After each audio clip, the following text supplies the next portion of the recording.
देखिए, सबसे पहले हम लोगों को डिस्कस करना चाहिए कि फिनेंशियल स्टेटमेंट होता क्या है। एक्चुअली मैं इसको थोड़ा सा और जूम करना चाहता हूँ। देखिए, अब देखिए फिनेंशियल स्टेटमेंट के बारे में हमने लिखा है यहाँ पे कि आखिर फिनेंशियल स्टेटमेंट होता क्या है। मैंने लिखा it is a statement which is prepared by any organisation at the end of accounting period, यानी किसी भी ऑर्गेनाइजेशन के द्वारा साल के लास्ट में यानी अकाउंटिंग पीरियड के लास्ट में अगर कोई अकाउंट बनाया जाता है उसे हम फिनेंशियल अकाउंट के नाम से जानते हैं। इट इंक्लूड्स, यानी फिनेंशियल स्टेटमेंट में कौन कौन सी चीजें होंगी। सबसे पहला तो ट्रेडिंग अकाउंट है, second one is profit and loss account, third one is balance sheet. अब कंक्लूजन क्या निकला कि एक वैसा स्टेटमेंट जो किसी भी ऑर्गेनाइजेशन के द्वारा साल के लास्ट में बनाया जाता है यानी अकाउंटिंग पीरियड के लास्ट में बनाया जाता है उसे हम लोग फिनेंशियल स्टेटमेंट के नाम से जानेंगे। इट इंक्लूड्स मीन्स क्या है कि इनमें ये सारी चीज़ों को हम कवर अप करते हैं। वो चीज़ें कौन कौन सी है, देखिए मैंने यहाँ से यहाँ तक लिखा है। क्या क्या लिखा है? Trading account, profit and loss account and balance sheet. आइए अब इसके आगे हम लोग सीखते हैं।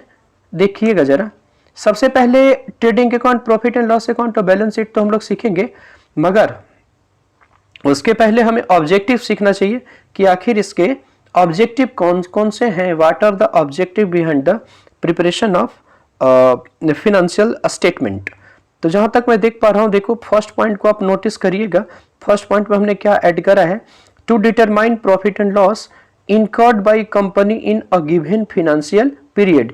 यानी इससे ये पता चलता है हमारी जो ऑब्जेक्टिव है, हमारी जो उद्देश्य है फिनेंशियल स्टेटमेंट बनाने का, वो ये है कि सबसे पहले प्रॉफिट और लॉस का पता चलता है कि एक कंपनी के द्वारा फिनेंशियल पीरियड में, फिनेंशियल ईयर में कितने का प्रॉफिट हुआ या आखिर कितने का लॉस हुआ है। सेकेंड बी में है to determine the financial position of the company, यानी इससे फिनेंशियल पोजिशन का पता चलता है। थर्ड जो है मैं थोड़ा सा और ऊपर करना चाहता हूं, लीजिए मैं थोड़ा बड़ा कर दिया, इससे आपको सहूलियत हो जाएगी। सी वाला पॉइंट यानी थर्ड में मैंने बोला था, क्या लिखा है हमने, देखिएगा। It gives details of various items shown in the financial statement, यानी जो हमारी फिनेंशियल स्टेटमेंट होंगे उसमें बहुत सारे आइटम्स होंगे, उसके बारे में हमें डिटेल पढ़ने का मौका मिलेगा। अब देखिए बातें आगे है कि नेक्स्ट क्या है, देखेंगे आप पे। फिर से वापस मैं यहाँ पे आ चुका हूँ, थोड़ा सा मैं इसको जूम करना चाहता हूँ। मैंने अभी जो स्टार्टिंग करा था वो था फिनेंशियल स्टेटमेंट क्या होता है, फिनेंशियल स्टेटमेंट में कौन कौन सी चीजें आती हैं और फिर इसके ऑब्जेक्टिव्स कौन कौन से हैं। जब आगे बढ़ते हैं हम लोग तो सबसे पहले डिस्कस करेंगे कि एक्सपेंस क्या होता है, चूंकि जानना बहुत जरूरी है। मैं अभी बता दूं आपको कि अभी तुरंत आगे चल के हम लोगों को सीखना पड़ेगा कि भाई डायरेक्ट एक्सपेंस, इनडायरेक्ट एक्सपेंस की कहानी बनेगी कि हम इस अकाउंट में डायरेक्ट एक्सपेंस लेंगे, इस अकाउंट में हम इनडायरेक्ट एक्सपेंस लेंगे। तो मैटर बनता है कि आखिर एक्सपेंस क्या होता है और डायरेक्ट और इनडायरेक्ट एक्सपेंस क्या होता है। तो जहां तक मैंने लिखा है आपको दिख रहा होगा, there are two types of expense, first is direct expense और सेकेंड इज इनडायरेक्ट एक्सपेंस। तो मैंने डायरेक्ट एक्सपेंस को डिफाइन करने का प्रयास किया है, आप देखेंगे जरा बड़े केयरफुल्ली। थोड़ा सा मैंने जूम आउट करता हूं। हाँ जी, देखो मैंने लिखा है, क्या लिखा है समझिएगा। Those expenditure which is incurred directly with the production of goods and services, यानी एक वैसा एक्सपेंडिचर जो किसी भी गुड्स के प्रोडक्शन करने से डायरेक्टली इन्वॉल्व्ड है। डायरेक्टली इन्वॉल्व मतलब कि अगर वो एक्सपेंस नहीं होता तो उस प्रोडक्ट का प्रोडक्शन नहीं हो सकता है, उस सर्विसेज का प्रोडक्शन नहीं हो सकता है। इट मीन्स कहने का मतलब यह है कि अगर वो गुड्स का प्रोडक्शन हो रहा है तो वो डायरेक्टली इन्वॉल्व्ड है, राइट ना। अब देखिएगा एग्जांपल भी इसका देखेंगे। इस तरफ की जहां तक बातें हैं, मैंने यहां पे क्या लिखा है ध्यान दीजिएगा। इनडायरेक्ट एक्सपेंस के तरफ, those expenditure which is incurred but not directly related with the production of goods and services, यानी एक वैसा एक्सपेंडिचर जो गुड्स एंड सर्विसेज के प्रोडक्शन से रिलेटेड तो है मगर वो डायरेक्टली नहीं है। फिर से मैं बोलना चाहता हूं, डायरेक्ट एक्सपेंडिचर एक वैसा एक्सपेंडिचर होता है, डायरेक्ट एक्सपेंस एक वैसा एक्सपेंस होता है जो किसी भी गुड्स एंड सर्विसेज के प्रोडक्शन करने से डायरेक्टली इन्वॉल्व होता है, मगर इनडायरेक्ट एक्सपेंस ऐसा नहीं है। एक्सपेंसेस होते हैं, उस एक्सपेंस को भी प्रोडक्ट पे होने वाले एक्सपेंस हम मानेंगे। कंपनी अपने प्रॉफिट एंड लॉस अकाउंट में डेबिट करती है, लॉस को मानती है, एक्सपेंस मानती है, बट वो डायरेक्ट एक्सपेंस नहीं है, वो इनडायरेक्ट एक्सपेंस के नाम से जाना जाएगा।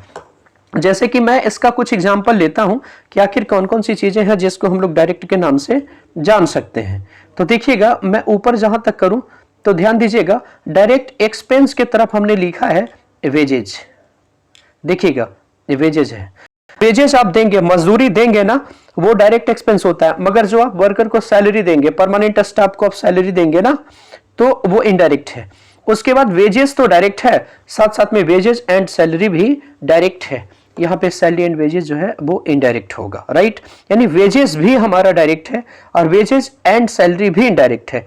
इस तरफ की बात अगर किया जाए तो सैलरी हमारा इनडायरेक्ट है और सैलरी एंड वेजेस भी इनडायरेक्ट है, राइट ना। देखिए, उसके बाद है freight cartage and carriage inward, जो कि मैं यहाँ पे लिख रखा हूं। अगर कोई भी फ्रेट कार्टेज कैरेज इनवार्ड है तो वो डायरेक्ट है, और अगर कोई भी फ्रेट कार्टेज कैरेज आउटवार्ड है तो उसे हम इनडायरेक्ट एक्सपेंस के नाम से जानते हैं। देखिए, उसके बाद है फैक्ट्री रेंट। अगर फैक्ट्री का रेंट होगा तो उसको हम डायरेक्ट मानेंगे, ऑफिस रेंट होगा तो वो इनडायरेक्ट एक्सपेंस है। Power fuel carriage on purchase, expenses on purchase, ये all these are the example of direct expense. But here electricity bill, expenses on sale, commission, discount, depreciation, bad debts, all these are the example of indirect expense, right ना। मैंने ये कहा direct expense में कि अगर उस goods का production हो रहा है तो डायरेक्टली इन्वॉल्व्ड है, राइट ना, तो उसे हम डायरेक्ट एक्सपेंडिचर के नाम से जानेंगे। और इनडायरेक्ट एक्सपेंडिचर क्या होता है? जो प्रोडक्ट के प्रोडक्शन से डायरेक्टली इन्वॉल्व नहीं है। जैसे देखो ना, आप बेजेस नहीं दोगे तो आपका गुड्स का प्रोडक्शन नहीं होगा। सेकंड एग्जांपल है हमारा बेजेस एंड सैलरी। अगर आप बेजेस एंड सैलरी नहीं देते हो, मजदूरी नहीं देते हो आप, तो फैक्ट्री में रहने वाले वर्कर आपका गुड्स का प्रोडक्शन नहीं कर पाएगा। दूसरी बात है freight cartage and carriage inward, मतलब है कि माल ढुलाई का खर्चा, कैरेज लाने का खर्चा है। अगर आप रॉ मटेरियल को क्या करोगे, सर पे तो उठा के लाओगे नहीं, आप लाएंगे ना रॉ मटेरियल लाएंगे, उसके ऊपर जो खर्च होगा, ट्रक भाड़े का किराया दोगे आप, तो वो भी डायरेक्ट एक्सपेंडिचर ही माना जाएगा। क्यों? अगर वो एक्सपेंडिचर नहीं होता, अगर वो सामान को मैं नहीं लाता तो प्रोडक्शन हमारा नहीं हो पाता। इसका मतलब ये डायरेक्टली इन्वॉल्व्ड है। फैक्ट्री का रेंट, देखो ऑफिस रेंट बात की बात है, पहले तो फैक्ट्री रेंट होगा क्योंकि फैक्ट्री में आपके प्रोडक्ट बनाए जा रहे हैं। उसके बाद पावर है, फ्यूल है, कैरेज ऑन परचेज है, यानी कैरेज ऑन परचेज, जाहिर सी बात है हमने परचेज करा है, उसके ऊपर कैरी करने में खर्चा दिया, माल ढुलाई का खर्चा है। एक्सपेंसेस ऑन परचेज की बात वही है ना। अगर एक्सपेंसेस ऑन सेल होता, सेल यानी प्रोडक्ट बन गया, उसके बाद का जो खर्चा होगा वो इनडायरेक्ट है। जैसे office rent, electricity bill, expenses on sale जो आपको दिख रहा है डिस्प्ले पे, ये सारे इनडायरेक्ट एक्सपेंस है। क्यों? क्योंकि प्रोडक्ट बन जाने के बाद है। जैसे मेरे पास हाथ में ये पेन है, ये पेन बनने में जो रॉ मटेरियल्स वगैरह खर्चे हुए हैं, जो वेजेस लगा है, फैक्ट्री का रेंट है, पावर है, फ्यूल है, all these are the examples of direct expense. मगर आप देखो, मान लो कि इससे हम किसी एक्टर से या किसी सेलिब्रिटी से, या मैं खुद ही एडवर्टीजमेंट करता हूं और इसका एक्सपेंडिचर लेता हूं, एक्सपेंडिचर मेरा इनकर्ड होता है, सॉरी, चूंकि एडवर्टीजमेंट हम किसी सेलिब्रिटी से कराते हैं या किसी व्यक्ति से कराते हैं तो उसे हमें अपना जो है वो फीस पे करना पड़ेगा उन सेलिब्रिटीज को, तो that is called advertisement expenditure, यानी सेलिंग एक्सपेंस का पार्ट है। समझ रहे हैं? तो ये बनने का बाद है। बनने के बाद आप ऑफिस का रेंट दे रहे हो, बनने के बाद आप मैनेजर की सैलरी दे रहे हो, बनने के बाद आप इलेक्ट्रिसिटी बिल दे रहे हैं, बनने के बाद आप एक्सपेंसेस ऑन सेल कर रहे हो। तो ये सारी चीजें जो होंगी बनने के बाद वो इनडायरेक्ट है। अब बनने तक का डायरेक्ट एक्सपेंडिचर कहा जाएगा, राइट ना। अब देखो, आपको ये समझना पड़ेगा कि इसका यूज कहां होगा, तो आइए हम लोग इसका यूज देखते हैं। तो मैंने अभी फिलहाल क्या बताया था आपको कि फाइनेंशियल स्टेटमेंट के 3 पार्ट हैं। क्लास 11th की अगर बात करें तो आप 3 पार्ट आपको फाइनेंशियल स्टेटमेंट का पढ़ना है। First one is trading account, second one is profit and loss account, third one is balance sheet. तो आइए हम लोग ट्रेडिंग अकाउंट की फॉर्मेट देखते हैं। तो देखिएगा, जहां तक आपको दिख रहा होगा मैंने ये फॉर्मेट बना रखा है ट्रेडिंग अकाउंट का। यहाँ पे आपके डेट आ जाएंगे एज ऑन 31 मार्च, जो भी डेट होगा वो आपको इसमें मेंशन करना पड़ेगा। पर्टिकुलर्स है अमाउंट है, पर्टिकुलर्स अमाउंट है, डेबिट और क्रेडिट का कॉलम हमने बना रखा है। सबसे पहला ट्रांजेक्शन, मैं तो ये कहूंगा कि इसके फॉर्मेट्स को आप याद रखना। सबसे पहला टू ओपनिंग स्टॉक, यानी साल के स्टॉक, शुरुआती स्टॉक को हम ओपनिंग स्टॉक बोलेंगे, ये डेबिट साइड में आएगा। परचेज करोगे तो यहाँ पे परचेज, नेट परचेज आता है, यानी परचेज में से हम रिटर्न को क्या करेंगे, माइनस कर लेंगे। फिर डायरेक्ट एक्सपेंस, वही वाली बात हो गई ना, डायरेक्ट एक्सपेंस जो मैंने बोला था, इसमें इनडायरेक्ट एक्सपेंस नहीं आएगा। किस में नहीं आएगा? ट्रेडिंग अकाउंट में कभी भी इनडायरेक्ट एक्सपेंस नहीं आता है। ओनली एंड ओनली, सिर्फ और सिर्फ आपका अगर आएगा तो वो है डायरेक्ट एक्सपेंडिचर, राइट ना। ध्यान दीजिएगा, चीजों को ध्यान दीजिएगा, सिर्फ और सिर्फ डायरेक्ट एक्सपेंडिचर आने हैं आपको। मुझे तो लगता है कि इसको थोड़ा सा और बड़ा करना चाहिए ताकि आपको ध्यान से दिखे। आई थिंक दिख रहा होगा अब आपसे, ठीक है, ठीक है।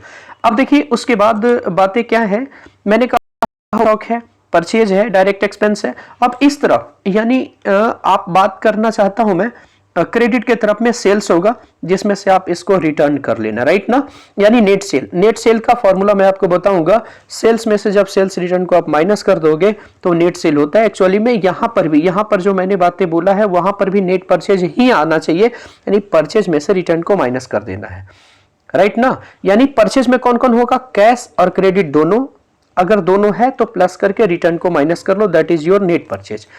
इधर सेल्स में वही बातें हैं, कैश और क्रेडिट सेल्स को प्लस कर देना अगर होगा तो, और रिटर्न माइनस कर दो, तो नेट सेल हमारे बाहर वाले कॉलम में चले जाएंगे। उसके बाद क्या है, क्लोजिंग स्टॉक की कहानी है, जैसा मैं मार्क कर रहा हूं। अब देखो क्या करेंगे, हम टोटलिंग करेंगे। अगर मान लो डेबिट तरफ छोटा और क्रेडिट की तरफ ये अमाउंट बड़ा आ जाता है, तो आप क्या बोलोगे? फिर से मैं बोल रहा हूं, डेबिट वाले कॉलम छोटा हो जाते हैं और क्रेडिट वाले कॉलम बड़े हो जाते हैं, तो इसको बैलेंस हम करेंगे ग्रॉस प्रॉफिट से। ऐसे केसेस में हमारा ग्रॉस प्रॉफिट होगा। अब दूसरा केस क्या है कि ट्रेडिंग अकाउंट का डेबिट साइड सपोज बड़ा है और क्रेडिट साइड जो है वो बड़ा है, तो ऐसे केसेस में हम ग्रॉस लॉस से इसको बैलेंस करेंगे, जैसा कि आप देख रहे हो, राइट ना।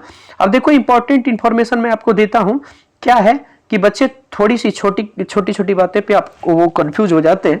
इसमें देखना क्या है, purchase return is also known as return outward, जैसा मैं लिख चुका हूं, आप ध्यान दीजिएगा। सेल्स रिटर्न की कहानी जहां तक बनेगी, sales return is also called return inward, यानी सेल्स रिटर्न को ही रिटर्न इनवर्ड के नाम से जाना जाता है और परचेज रिटर्न को हम रिटर्न आउटवर्ड के नाम से जानते हैं, राइट ना। अब कहानी आगे की होगी, आगे की कहानी क्या है, ध्यान दीजिएगा। तीसरा पार्ट जो है वो है प्रॉफिट एंड लॉस की कहानी है, राइट ना। तो प्रॉफिट एंड लॉस अकाउंट क्या होता है, अब इसके फॉर्मेट भी देखो। जिस प्रकार से मैंने डायरेक्ट एक्सपेंस की बात किया, उसी प्रकार से यहाँ पे हम इनडायरेक्ट एक्सपेंस की बात भी करने जा रहे हैं, और सारे इनडायरेक्ट एक्सपेंस को हम कवर करेंगे प्रॉफिट एंड लॉस अकाउंट में। तो देखिएगा यहाँ पे क्या है,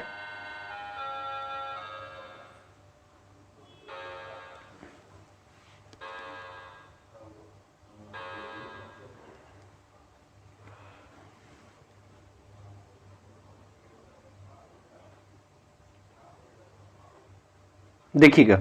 अब आगे है प्रॉफिट एंड लॉस अकाउंट की कहानी, राइट ना। तो प्रॉफिट एंड लॉस अकाउंट का फॉर्मेट अगर मैं बता दूं, तो मैंने यहाँ पे देखो ध्यान से, थोड़ा सा ना मुझे जूम करना चाहिए ताकि आपको थोड़ा सा और अच्छे से दिखाई दे। देखिएगा यहाँ पे, अब शायद आई थिंक बहुत अच्छे से दिखाई दे रहा होगा। देखिएगा मैंने क्या लिखा है, profit and loss account as on 31 March 2000, जो भी होगा उसको आप यहाँ पे डेट मेंशन कर दीजिएगा। देखना इस तरफ मैंने डेबिट लिख रखा है और इस तरफ मैंने क्रेडिट लिख रखा है, यानी राइट हैंड साइड और लेफ्ट हैंड साइड की कहानी आपने पहले से भी पढ़ा होगा। सबसे पहले आप ध्यान दे लेना, जब ग्रॉस प्रॉफिट देखो ये ट्रेडिंग अकाउंट में ना यहाँ आ रहा था, तो ये ग्रॉस प्रॉफिट कहाँ ट्रांसफर होगा, इस तरफ ट्रांसफर कर दिया जाएगा।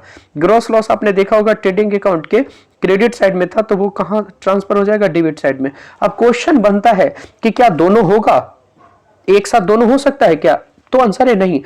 एक साल में किसी भी बिजनेस में या तो प्रॉफिट होगा या तो लॉस होगा। मैं फिर से कहना चाहता हूं, अगर ग्रॉस प्रॉफिट होगा तो ट्रेडिंग अकाउंट के डेबिट साइड में देखो उल्टे हाथों पे मैं क्रेडिट में रखा हूं। इन केस अगर ग्रॉस लॉस हो जाएगा तो ट्रेडिंग अकाउंट के क्रेडिट साइड में रखा हुआ है तो P&L अकाउंट के डेबिट साइड में आ जाएंगे, राइट ना। अब देखो जितने भी ऑल इनडायरेक्ट एक्सपेंस लेंगे, देखो जितने भी इनडायरेक्ट एक्सपेंस है वो सबको हम लिखेंगे, ध्यान दीजिएगा। जैसे रेंट हो सकता है, सैलरी हो सकता है, कमीशन हो सकता है, बैड डेब्ट्स हो सकता है, डिस्काउंट हो सकता है, सेलिंग एक्सपेंस हो सकता है, कमीशन हो सकता है, राइट ना। और देखो इधर कोई और खर्चे हैं क्या, और कोई खर्चे हमने नहीं लिया, बट और भी खर्चे इसमें हो सकते हैं, ऐसी कोई बड़ी बात नहीं है।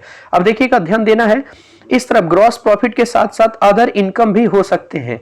जैसे देखो ग्रॉस प्रॉफिट है, अदर इनकम में क्या क्या हो सकता है, आपका कमीशन हो सकता है, डिस्काउंट हो सकता है, और आपका नेट लॉस भी, सॉरी नेट लॉस की तो कहानी नहीं है, अभी रुकिएगा, फिर से कमीशन हो सकता है, डिस्काउंट हो सकता है, नेट लॉस, आप रुक जाओ फिर से, सॉरी देखिएगा। अब क्या है, अब टोटलिंग करोगे, जब डेबिट साइड कम होगा और क्रेडिट साइड देखो ये वाला साइड बड़ा हो जाएगा और ये वाला साइड छोटा होगा, तो हम नेट प्रॉफिट से बैलेंस करेंगे। अब दूसरा केस इसी में क्या है कि अगर मान लो कि ये साइड यानी जो ये डेबिट साइड वाला है, ये वाला साइड जो है बड़ा हो जाए और ये वाला साइड जो है छोटा हो जाए, ये वाला साइड देखिए छोटा हो जाए, तो ऐसे केसेस में आप नेट लॉस से कंसीडर करिएगा, राइट ना। इसमें नेट लॉस को आपको लिखना पड़ेगा, राइट। फिर अब आगे चलते हैं, आगे की जहां तक बातें हैं वो फिर से अब लास्ट है। देखो ट्रेडिंग अकाउंट का मैंने क्या क्या पढ़ा, ट्रेडिंग अकाउंट पढ़ा, P&L अकाउंट पढ़ा, यानी मैं ये कहना चाहता हूं कि फिनेंशियल स्टेटमेंट की कौन कौन सी बातें हमने पढ़ी। ट्रेडिंग अकाउंट पढ़ लिया, दूसरा है प्रॉफिट एंड लॉस अकाउंट हमने पढ़ लिया। अब जो बातें होने जा रही है प्रॉफिट एंड लॉस अकाउंट के बाद बैलेंस शीट की कहानी होने जा रही है। तो मैंने कहा है पहले से कि बैलेंस शीट जो है वो पोजीशन बताता है और trading profit and loss account है जो किसी भी ऑर्गेनाइजेशन का परफॉर्मेंस को शो करता है, राइट ना। तो बैलेंस शीट में वो सारी चीजें आएंगी जो एसेट्स और लायबिलिटी से रिलेटेड है। तो जहां तक आप देख पा रहे हो यहाँ पे बैलेंस शीट मैंने लिखा है और इस पे मैंने एज ऑन करके डाल रखा है, राइट ना, यानी डेट आप मेंशन कर दीजिए। एक तरफ लायबिलिटी है, अमाउंट है, एसेट है, अमाउंट।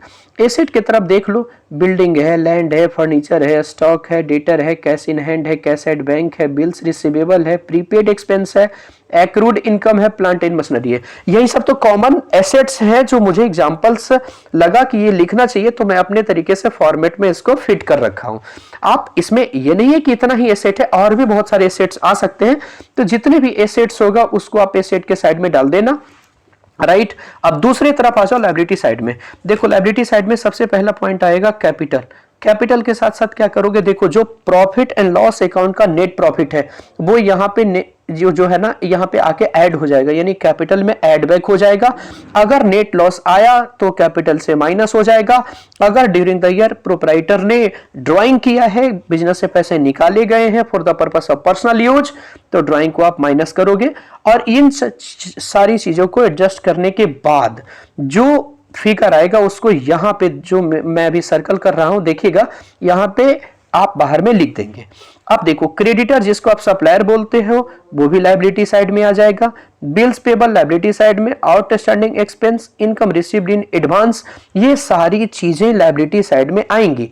फिर से लायबिलिटी इतना ही नहीं और भी है, जैसे बैंक लोन हो सकता है, बैंक ओवरड्राफ्ट हो सकता है, all these are the example of liability, right ना। ये ध्यान रखना है कि जो ट्रेडिंग अकाउंट में ग्रॉस प्रॉफिट या ग्रॉस लॉस आएगा वो P&L अकाउंट में ट्रांसफर होगा, और जो P&L अकाउंट का नेट लॉस या नेट प्रॉफिट आएगा वो बैलेंस शीट में ट्रांसफर होगा। अब ध्यान दीजिएगा, प्रॉफिट होगा तो कैपिटल के साथ आके चिपक जाएगा, मतलब प्लस हो जाएगा, और अगर लॉस आएगा तो कैपिटल से माइनस हो जाएगा। ये थी बेसिक कहानी। अभी इसमें और भी बेसिक है, तो हम इसके लिए अलग सा वीडियोज आपको बना देंगे। ये पार्ट 1 है, यानी मैंने इसमें सीखा फाइनेंशियल स्टेटमेंट क्या होता है, इसमें कौन कौन सी चीजें आती है, ट्रेडिंग अकाउंट का फॉर्मेट क्या है, प्रॉफिट एंड लॉस अकाउंट का फॉर्मेट क्या है, और बैलेंस शीट का फॉर्मेट क्या है, फाइनेंशियल स्टेटमेंट बनाना क्यों जरूरी है, इसके ऑब्जेक्टिव क्या है। बस इतना ही सीखा हमने, आगे फिर मिलेंगे, इंतजार करिए।